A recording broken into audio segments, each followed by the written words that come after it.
Let's go and check out the generator, eh? They're heaps of fun. Especially on a winter's night when it's pouring with rain and this is all flooded. And I'm tripping over logs and branches, carrying a fuel can maybe. Generators, they're for kids. Ta-da!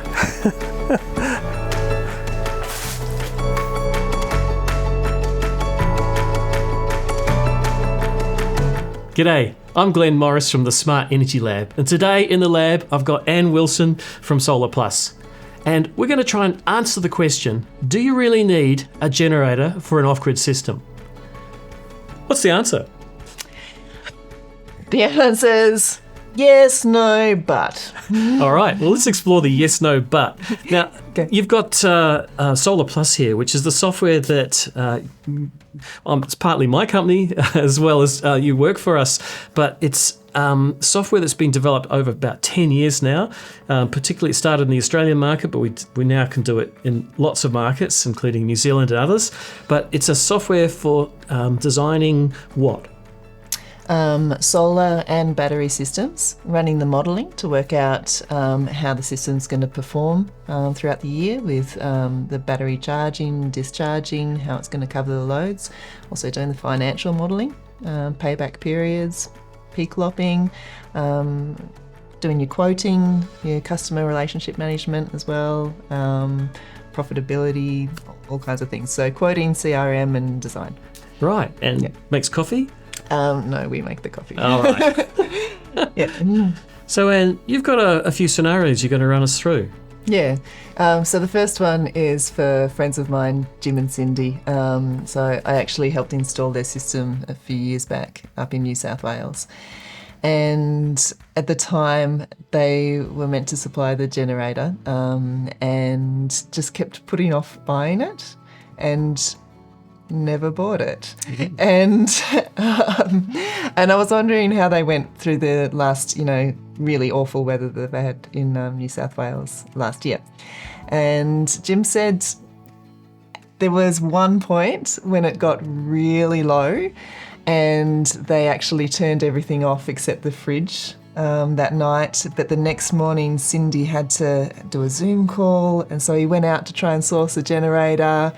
Looked everywhere, couldn't find one, obviously. It's an East Coast low. Everybody's looking for generators at the same time. By the time he got home, the sun was up and the batteries were charging again. So he got through. So what's the moral of the story? I think the moral of the story on this one is if you're willing to drop your usage a little bit, you could probably run through. But let's look at the specs of his system. Show us. So it's on his shed roof, which has got a decent pitch on it. It looks like quite a modest-sized system. It is, yeah. So it's just a 5.3 kilowatt system, and they're pretty modest energy users. They're using an average of 7 kilowatt hours a day. So they're using gas for heating and for cooking and for hot water. The system itself, it's a DC coupled Victron unit with BYD batteries and really only 8 kilowatt hours usable on the capacity. Why DC coupled? I think that was a price decision for this particular one. Yeah, the Victron Easy Solar unit. All in one. Plus the Black Start usage. Now, you mentioned Black Start. Can you explain what Black Start is? Black Start meaning when your batteries get so low and that the inverter shuts off in order to protect the batteries. And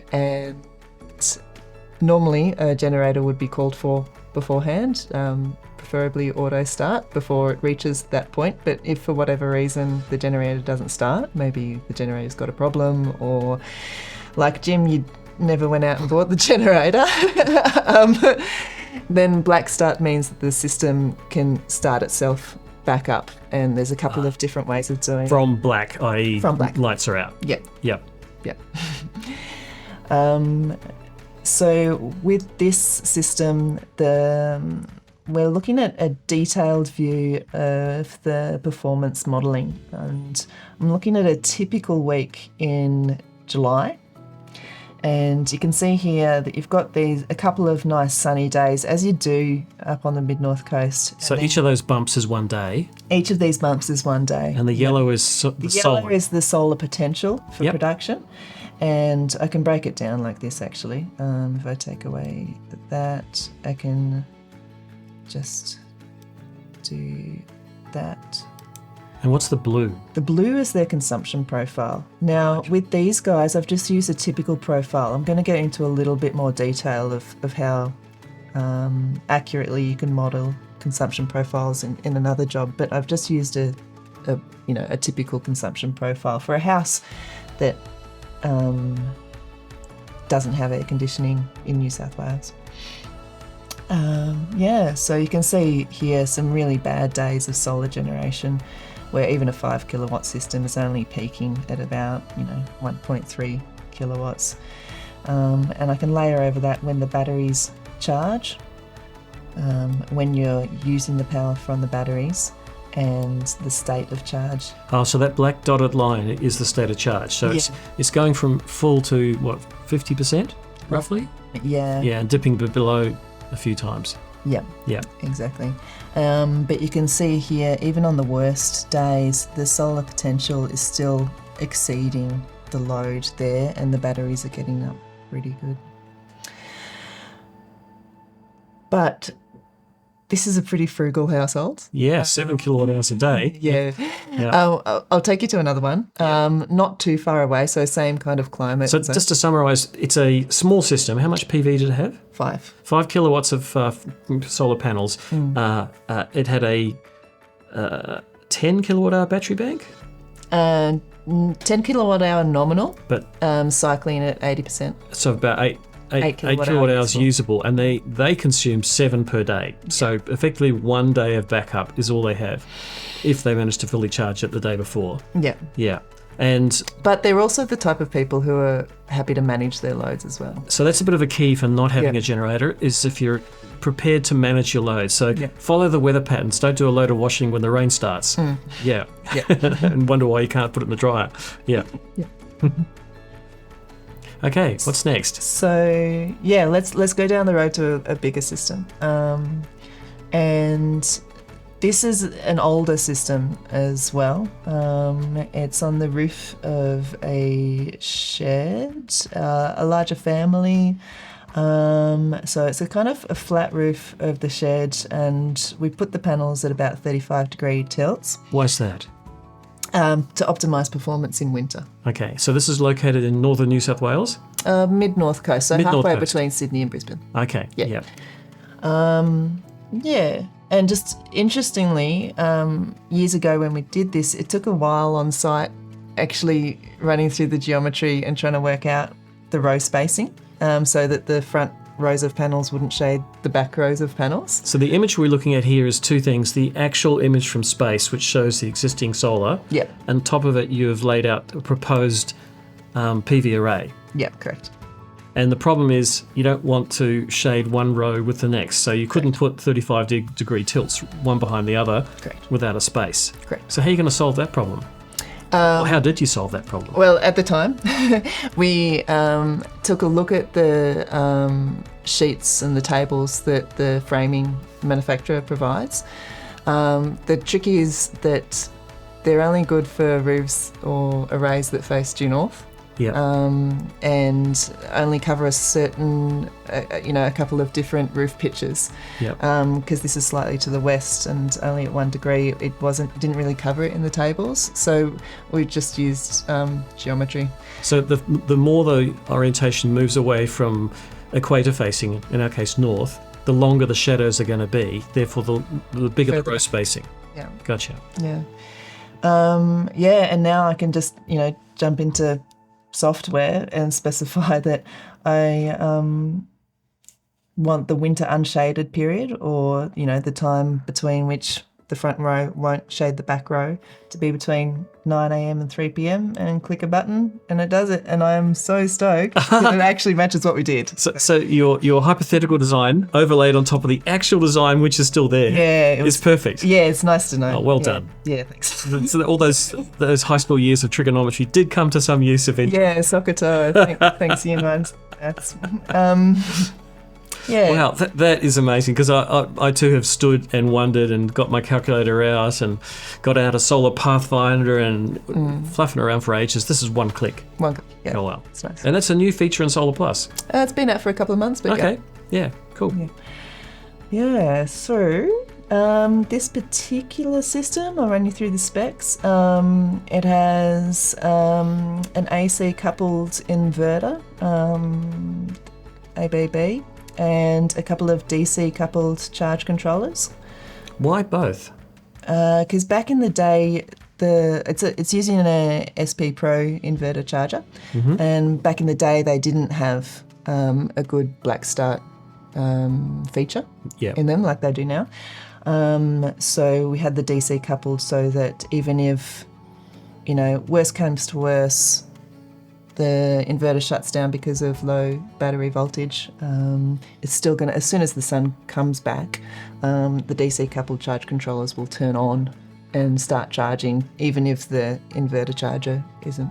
That's the beauty of DC coupled charge controllers. They just work. Yeah. They don't care if you've got an inverter or not. They're going to charge those batteries. Yeah, they're wonderfully done. Wonderfully done. I like that. Yeah. So using lead acid batteries. So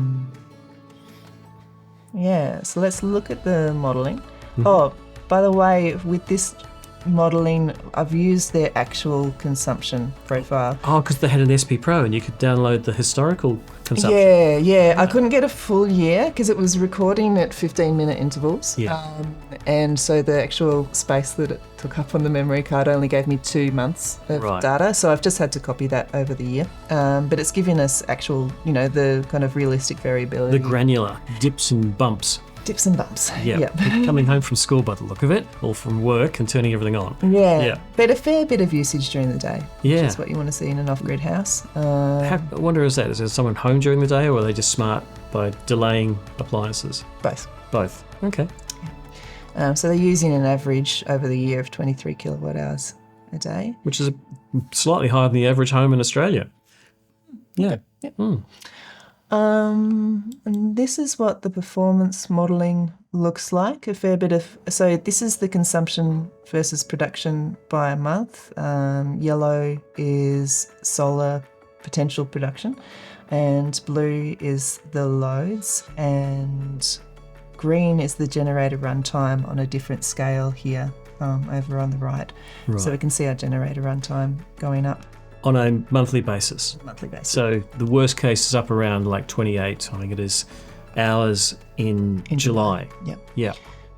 And I checked that against the records on the SP Pro, and it's pretty spot on. All right, so you're doing a bit of confirmation that the modelling actually matches reality. That's always good to know. That's good.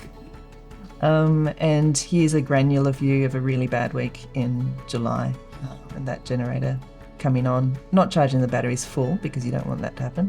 Why don't you want the generator to fully charge your batteries? Because once you get past, say, 90% full, you can't charge them at full charge current. It tapers off and you go into absorption current, and you don't want to be running your big generator at a really tiny load. Oh, so you want it to be fuel efficient, so you don't want to have low load on your generator. Yeah, fuel efficient, and also so that it's better for the generator. Otherwise, you can coat the bores and or whatever. I don't know.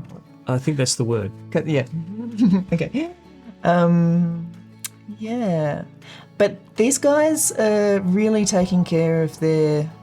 They're barely getting below 80%. I know. Yeah, they're really coddling their German-made batteries. This is how I've set it in the modelling, to only take it past 80%, because that's what they were doing. That's how they had their generator auto start set to get the most out of to try and make these gel batteries last 20 years, I guess. Wow. So I wanted to see what would happen if I set that lower, if I let those gel batteries go down to 60%. So I just adjusted the depth of discharge in the modelling and went and had a look at it here. So this is at... Oh, they're hardly using the generator at all now. Hardly at all. Once or twice. Yeah. Mind you, and so I guess if I look again at a more granular view, so that this is just, an average day. If I look at a more granular view, when was that bad week? So the fuel savings are quite significant just by dropping the maximum depth of discharge. Yeah, and so that's when I guess you've got to weigh up the fuel savings, the maintenance savings as well, the outlay of the generator versus the shortened lifespan of the batteries. Yeah. Yeah. Yeah. I mean, ultimately batteries are consumable, but there's other considerations. Like I often ask people, how long do you plan to live in this house? Are you going to live here for the next 20 years? Are you actually wanting to invest in the next owner? Yeah. It's a nice thing to do. Yeah. Yeah, so a few variables. I think it's, there's no easy answer to this question, I think. Yeah. Now, this is in sunny, mid-north coast New South Wales. Yes, cheapest. Lucky bastards. So I wanted to have a look at somewhere closer to home. Yes. And let's go quite close to home. Yes. Let's go to my place. All right. So this is which is about 500 metres that way. Yep. Yep. So this is what's currently on the roof. We've got 5 kilowatts of managed AC coupled on a Selectronic with it's a Series 1 Selectronic, the larger one, the 5 kilowatt, and 13 kilowatt hours of batteries on it. And we do use the generator a fair bit in winter. Because you work from home, both of you. Yep. So this is your office as well. This is our office as well. This is SolarPlus HQ. Yeah. So what I wanted to look at is if we fill this roof and we're wanting to use more electric appliances, get off the gas. Yes. Can we do it? Wow, all those facets. Yeah, I know. So this is what I want to be able to do with the roof. Oh my gosh. Yeah, fill it up like this. So take the older, smaller panels and put them around here. Small panels have a use, which is they fit those difficult spaces. Yeah, it's going to be a pain to install, and it's been a while since I've been running around on roofs. I think it's going to hurt. But isn't there a rule you have to have all panels in a string facing the same direction? Oh, we'll put these on optimizers. Right, okay. Cool. Yeah. Good solution. Yeah. And so that's the idea here, use Solar Edge optimizers for that lot. You've got a whole empty roof there. Why don't you use the other empty part? The south-facing bit? Yeah, the new north. Could do, but I don't know that we're actually going to need to. Okay. So we'll keep the existing power door and put some new panels on that section maybe. And so when you highlight a string, it comes up showing the string configuration? Yep. So all those yellow outlined panels are one string? They were here. It's 2 strings in parallel of 9 panels. Yep. I can highlight the strings as well. We're actually about to release a new feature that will do it all the time, but I can... So the ones with the red outlines? And red green? outlines and green are going to be DC coupled. Right, so they'll be separate charge controllers. Yeah. So separate MPPTs of the same charge controller. Right. So I've got sitting out in the shed a Smart Solar 450, 100. So I'm planning to do, a string of 10 there, and on the second tracker, another string of 10. Right. Why the DC couple? Because you can't fit any more AC coupled on the electronic. Right. So you've hit the limits for the power ratio between for AC coupling on the SP Pro. So you're just going to DC couple a whole lot more solar directly to the battery. Yeah. Yep. Yeah. And run it through a shunt so the electronic still knows state of charge. Yeah. Yeah. That's one of the nice things about SP Pro. It can measure DC coupled as well. Yeah. Yeah. Yeah, so I want to take a look at the load profile as well. So this is a load profile builder that we've got. So rather than using, because it's a projected load, I don't have any recorded data. I could use a typical profile, but I want a little bit more control over it. Being an off-grid scenario, I want to be quite specific about it. So here I can specify the exact loads. For example, standby loads running pretty much all throughout. I've set... This looks very similar to Appendix A from ASNZ's 4509 Part 2, except you've now got periods of the day, not just per day, summer or winter. Yep. We've added a couple of things to that table. So the periods of the day, which is important for modelling where the load is going to be supplied from. Right, so middle of the day, it's sunny, it's probably more self-use than battery use. Yeah, exactly. So when you use power is important. Also, which season of the year that you use the power is equally important. And I've adjusted the time periods to suit... Oh, you've got a shoulder period as well. Yeah. So you're really extending what 4509 used to do, just 2 seasons. Yeah. I've kept the maximum demand calculations and the surge rating calculations. And we've also added in this column here to specify if the load is used with excess solar or generator only. Conditional loads. Yeah. Right. Conditional or maybe managed loads. Yep. So in there I've got the car charger, which is only going to be off sun, and the hot water diverter. So we've got that AC Tor unit. So it just automatically diverts, and it's only surplus. So what the battery can't take. Exactly. Gotcha. Yep. So I don't need to consider it for the battery modelling, but I absolutely do need to consider it for maximum demand. Yeah. Because of the AC loads. Yeah. Yeah. Yeah. We've also added in duty cycles as well. So say for something like a fridge, you need to know what the maximum power is for your maximum demand. But it's obviously not running, it's cycling in and out. So you can specify the duty cycle and then the run times. I've got it running a little bit less in winter because the house is a bit like a fridge anyway in winter. And you've got power factor I saw over on the right-hand side as well. Yeah. So you're getting a true kilowatt hour demand from the battery, including power factor. Yep, very good. Yeah. Wow, this is a big step up from getting a sheet of paper, writing all this down, coming up with a few big numbers, and then trying to design a system. It's now modelling it more accurately based on predicted use of appliances. Yep. And also allowing for future growth, because kind of like when you go to the doctor and they ask you how much you drink and smoke and exercise, everyone lies about this stuff. So you can put in a bit of a fudge factor in there for your designs, just assuming, I remember asking a customer, how much television do you watch? And they said, hardly anything. Yeah. And I said, but the TV's on now in the middle. But we did not watch it. Right. So you don't use energy if you don't watch it. It doesn't count. It's just background noise, they said. Yeah. Megawatt hours. Okay, so we can increase that. Right. I'll drop it back now because we're not going to increase it. So particularly if it's a young family and they're having kids and they or they've got an elderly parent perhaps or relative is going to come and live with them, they can actually accommodate that design. Allowing for life.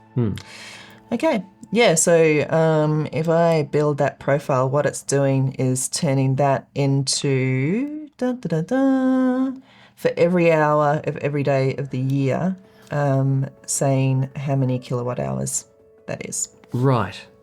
Similar to what you would get from a smart meter. Exactly. Okay.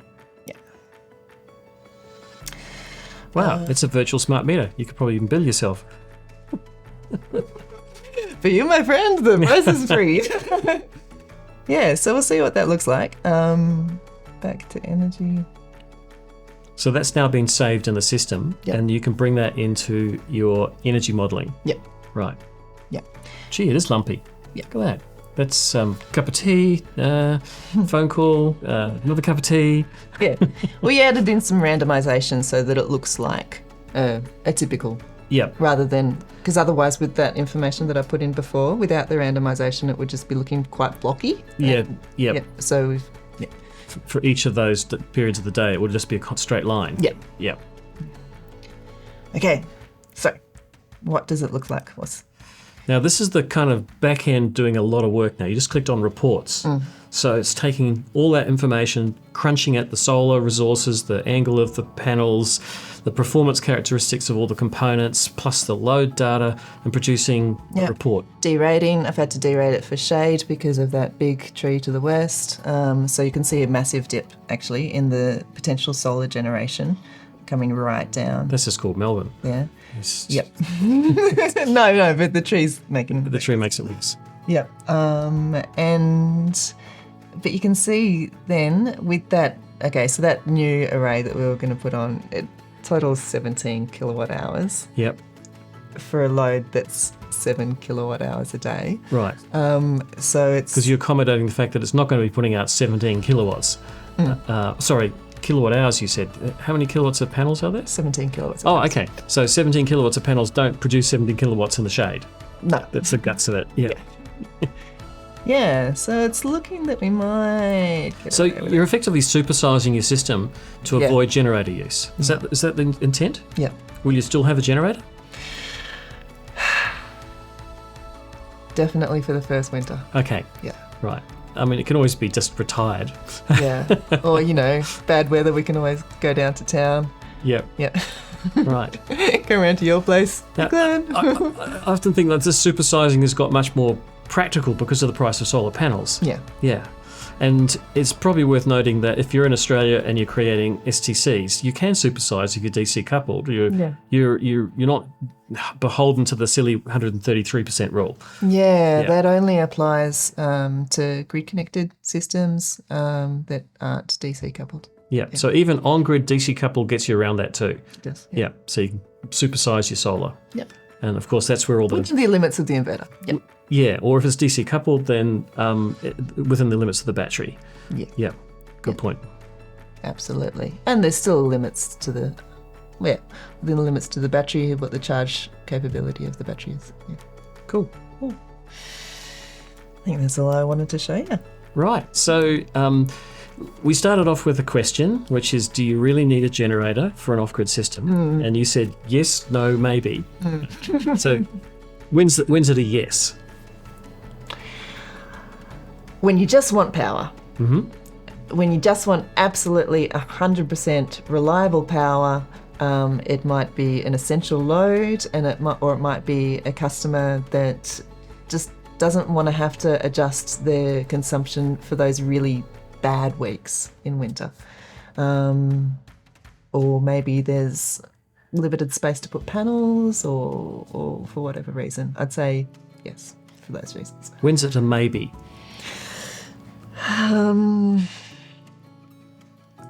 Flexible customers, maybe. Flexible loads, non-critical loads, and the ability to put on a lot more solar. It sounds like, was it Jim and Julie? Cindy. Yeah. Sorry, Cindy. Yeah. Jim and Cindy were a maybe. Yep. Yep. Because they were a gunner, but they didn't. Yeah. So they were a maybe. And when it would be a no? No, you don't need a generator. Full stop. Variable loads. Variable load. Okay. So something that can actually go down to almost nothing, and it's not that critical, whether it's controlled or whether it's by customer usage patterns. Yeah. Yeah. And I think that no answer, no generator, is starting to become more feasible with supersizing with solar. Yeah. Yeah. I think I just coined a term. Supersize your solar. It sounds like a sales pitch, doesn't it? It does. We've got our base offer here, but let's supersize you. Yeah, you give the We'll get the family pack. Yeah. The upsell extra, which you can actually do in SolarPlus. Lately, we just released it. So. Yeah, right. Cool. Oh, well, thanks for showing us all that, Anne. It's fascinating. And even though I'm sort of partially involved in SolarPlus, the development team just keep on bringing out new stuff. And I'm always going, oh, wow, it does this. Yeah. And where can people get SolarPlus from? Just give us a call. Yeah. I'm terrible at doing sales. I'll do it for you. Solarplus.co. Just go to the website. All the details are there. And you can also get some demonstrations of run through of how the system works. It might even be Anne doing the demo. Who knows? The phone number, I'll give sales a shot. The phone number is 1300 311 133. I'll put it in the description. Don't worry, even if she's got it wrong. Cool. I think it's a wrap. Thanks. Okay.